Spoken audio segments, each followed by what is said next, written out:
Hello, आज हम आप लोगों के लिए एक गुणनखंड लेके आए हैं जो कि बहुत ही आसानी तरीका से हम आप लोग को समझाएंगे। यह गुणनखंड आप लोग को 8, 9, 10, 7 हर क्लास में पूछा जाता है। ठीक है, तो इसको समझने के लिए सबसे पहले बहुत ही ध्यान से आप लोग देखिएगा। पहले और तीसरे अंक को हम लोग गुना करते हैं। तो पहले तीसरे अंक को गुना किए तो यहाँ 20 हो गया। 20 को ऐसा जोड़ घटाइए कि प्लस माइनस करके ये बीच वाला है, तो हम इसका एलसीएम लेते हैं। तो एलसीएम लेते हैं, यहाँ 2 2 4 हो गया, 5, तो 4 5 को प्लस करेंगे तो 9 हो गया। तो यहाँ x square plus 4x plus 5x, फिर 20 को हम ऐसे ही लिख देंगे। फिर दो दो करके हम लोग कॉमन निकालते हैं, तो x दोनों में मिल रहा है, x निकाल दिए, x प्लस 4, फिर 5 मिल रहा है तो x प्लस 5 4 ज़ा 20, फिर दोनों बाहर वाला को एक साथ, दोनों अंदर वाला को एक साथ। फिर x का वैल्यू ये प्लस में है तो ये माइनस में आ गया, प्लस है तो माइनस में आ गया। इस प्रकार से हम किसी भी क्वेश्चन का फैक्टर जो है आसानी तरीका से निकाल सकते हैं।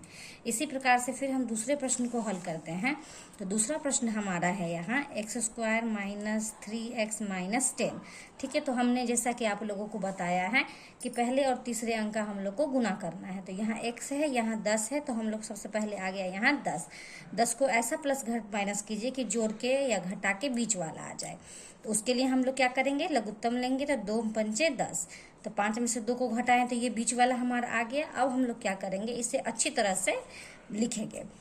तो पहले वाला को ऐसे ही लिख देंगे। यहाँ देखिए कि यहाँ -10 है हमारे पास, इसलिए हम लोग बड़ा में से जो है छोटा को माइनस करेंगे। माइनस प्लस माइनस हो गया, 5 में से 2 गया तो आ गया 3। और फिर यहाँ पे हम लोग लिख देंगे तीसरा को वैसे ही।